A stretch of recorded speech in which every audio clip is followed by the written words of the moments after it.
जय श्री राम। परम प्रिय मेरे भाई बहन, 21 नवंबर 2023 को आंवला नवमी, अक्षय नवमी, धात्री नवमी, कुष्मांड नवमी से जाने जाने वाला अत्यंत अत्यंत कल्याणकारी पर्व हम लोगों को प्राप्त हो रहा है। जैसे कि अक्षय तृतीया, उससे भी कहीं अधिक ही कम नहीं अक्षय नवमी का महत्व है। इसीलिए इस दिन जो है एक एक क्षण हमारा कल्याणकारी हो। हमारे अयोध्या जी के, अयोध्या धाम की और मथुरा की 14 कोसी परिक्रमा होती है।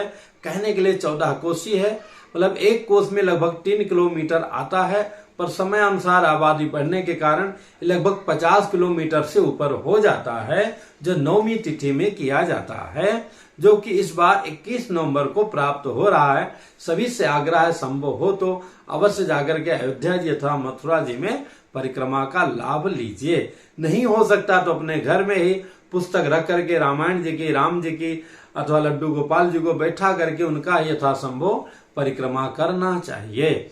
इसके साथ में इस दिन आंवले के वृक्ष की पूजा का बहुत बड़ा महत्व है। उसके मध्य में जो है तर्पण करने का बड़ा महत्व है।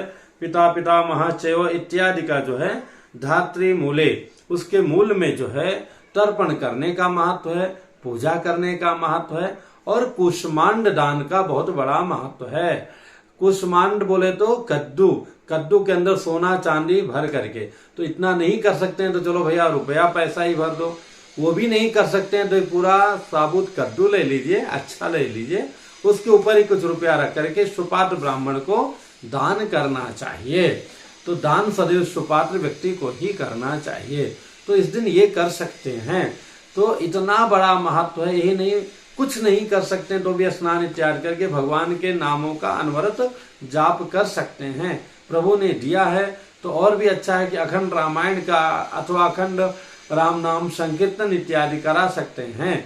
उतना भी नहीं कर सकते हैं तो अयोध्या जी में एक जगह पूरे माह संकीर्तन चल रहा है, तो आप चाहेंगे तो हमारे माध्यम से अथवा डायरेक्ट आप चाहेंगे नंबर दे दूंगा, उनके नंबर में आप योगदान कर सकते हैं। वहां के संत जी जो अयोध्या में संकीर्तन करवा रहे हैं। तो इतना बड़ा अवसर है मेरे भाई बहन। अक्षय नवमी का इस दिन का किया हुआ कोई पुण्य कभी भी संपन्न मतलब समाप्त नहीं होता है, सदैव हरा भरा बना रहता है। तो इस दिन को खाली जाने मत दीजिए। कुछ भी नहीं हो सकता है तो सत्यनारायण कथा तो घर में करा ही सकते हैं। और इसके बाद में अगला जो आएगा देवोत्थानी एकादशी, उसके विषय में तो आप लोग जानते ही हैं। तो एकादशी को भी अयोध्या और मथुरा की परिक्रमा होती है, पर पहले जो है अक्षय नवमी वाला परिक्रमा आप लोग पूर्ण करें। नहीं कर सकते हैं घर में करें, जप कीजिए, दान कीजिए, तप कीजिए, संकीर्तन करवाइए, पूजा कराइए, अर्चना कराइए। भगवान ने दिया है तो जैसी आपकी कैपेसिटी है, जीवा तो हम सबको दिया ही है, कम से कम राम राम तो करते रहें जगने से लेकर सोने तक। हालांकि ये जो नवमी तिथि का महत्व है, ये अष्टमी विद्या, अष्टमी के साथ वो महत्वपूर्ण है। और दूसरा जो है दशमी विद्या को महत्व नहीं है।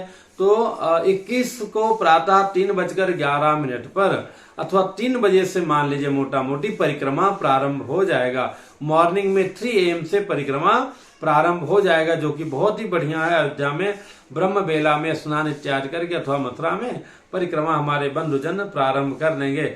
मेरे नसीब में तो नहीं है, जब ईश्वर की इच्छा होगी तो बहुत कठिन लग रहा है, देखा जाएगा। लेकिन आप सब लोग अवश्य करें। पुनः मिलूंगा एक नई जानकारी के साथ में।